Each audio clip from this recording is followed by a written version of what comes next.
निर्माण में उत्तराखंड को जहां आध्यात्मिक शक्ति है, जहां उसकी सैन्य शक्ति है, जहां युवा शक्ति है और जहां उसकी देवभूमि की शक्ति है, मुझे लगता है कि आप सब लोगों के मिलने के बाद में, आप सबके निवेश के साथ में उत्तराखंड औद्योगिक शक्ति के रूप में भी उभरेगा, ऐसी मैं आप सबसे कामना करती हूँ। ऐसा मैं आप सबसे सहयोग चाहती हूँ। माननीय विधायक जी ने एक बात कही थी कि हमारी रीति नीति ऐसी बननी चाहिए कि हमारे उद्योगपतियों को किसी प्रकार का कष्ट न हो। निश्चित रूप से इस यहाँ पर सरकार का प्रतिनिधित्व करते हुए मैं आपको आश्वस्त करती हूँ कि किसी भी प्रकार की आपको दिक्कत न होने पाए।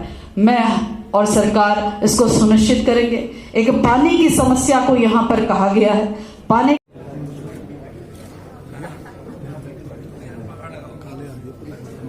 ना हो जाता।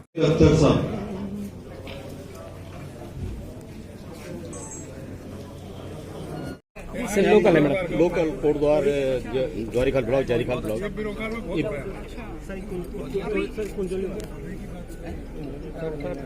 ये लिखा हुआ है फरसाड़ी। जी जी जी एली सन।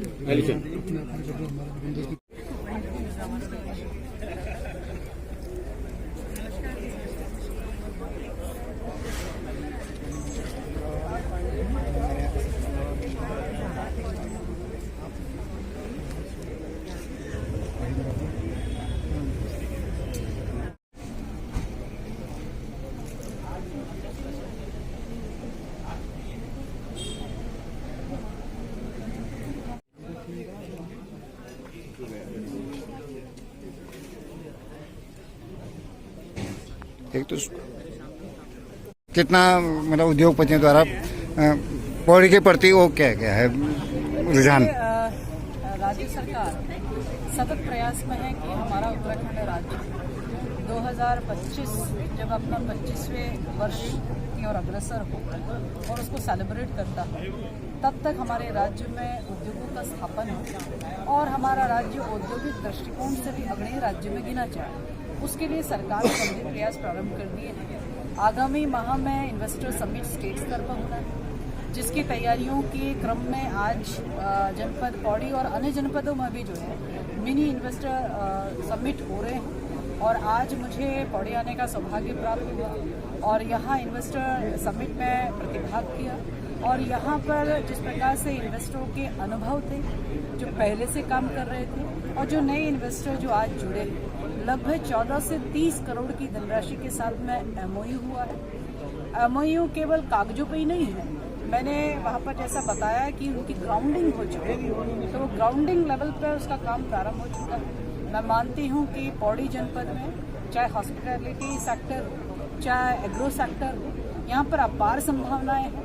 पर्यटन के दृष्टिकोण से भी अपार संभावनाएं हैं। तो वो इन्वेस्टमेंट उस ओर बढ़ता हुआ हम देख रहे हैं। और यहाँ हमने सबको आश्वस्त किया है कि सरकार इन्वेस्टर्स के साथ में उनको आने वाली दिक्कतों का समाधान त्वरित करेगी। वन विंडो सिस्टम हर काम के लिए जो है पॉलिसी बनाएगी और हमारी पॉलिसी वह भी दिशा पकड़ सकती है जिस दिशा में इन्वेस्टर अपने लिए सुविधा चाहता है। तो इस प्रकार से सरकार हर तरह से कोशिश में है कि हमारे इन्वेस्टर जो एमओयू हुए हैं, जो उनकी ग्राउंडिंग हुई है, वो फले फूले और उत्तराखंड के निर्माण में उत्तराखंड को अग्रणी राज्य बनाने के दृष्टिकोण में अपना अहम योगदान है। मैडम, जिस प्रकार से उत्तराखंड में आप टूरिज्म की बात कर रही हैं, टूरिज्म उद्योग को बढ़ावा देने की बात भी हुई है, यहाँ पर होटल इंडस्ट्रीज आ रही है और उसमें ज़्यादातर बाहरी लोग ही इन्वेस्टमेंट कर रहे हैं। स्थानीय लोगों को न तो बैंक का सहयोग सही मिल रहा है, न प्रशासन उसमें मदद कर रहा है। क्या कहेंगे इस मामले में? देखिए, राज्य सरकार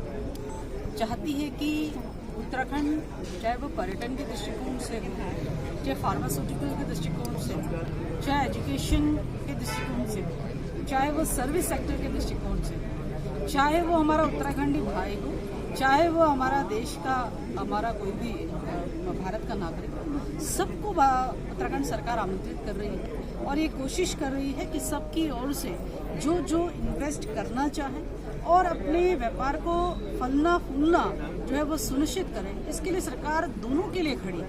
तो इसमें कोई ऐसा दृष्टिकोण नहीं है कि इसके लिए नहीं है उसके लिए हाँ है, ऐसा कोई दृष्टिकोण नहीं है, स्पष्ट दृष्टिकोण है। हम चाहते हैं कि उत्तराखंड का सर्वांगीण विकास हो, उत्तराखंड औद्योगिक दृष्टिकोण से भी विकसित हो, उत्तराखंड की अर्थव्यवस्था मजबूत हो। इसके लिए हमें इन्वेस्टर का इन्वेस्टमेंट और उसका फलना फूलना वो सुनिश्चित हो सके, ताकि हमारे युवाओं को रोजगार भी प्राप्त हो सके। तो वो चाहे हमारा उत्तराखंडी भाई करे, उत्तराखंडी बहन करे, अथवा हमारे जो है देश का कोई भी नागरिक करे, सबका स्वागत है। एक मैडम जो सवाल ये है राशन के लेकर ऐसा है के, कि ये वाला इसी में सब्जेक्ट रखो तो अच्छा होगा ना। नेशनल लेवल में चलता नहीं। Sajwan private limited, Srikot Gadhnali Srinagar.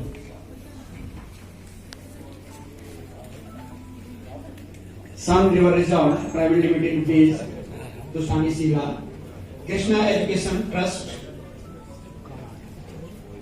बीस नाना मुकेश्वर यथाशीघ्र मंच पर आएंगे। श्री अनिल कुमार जी।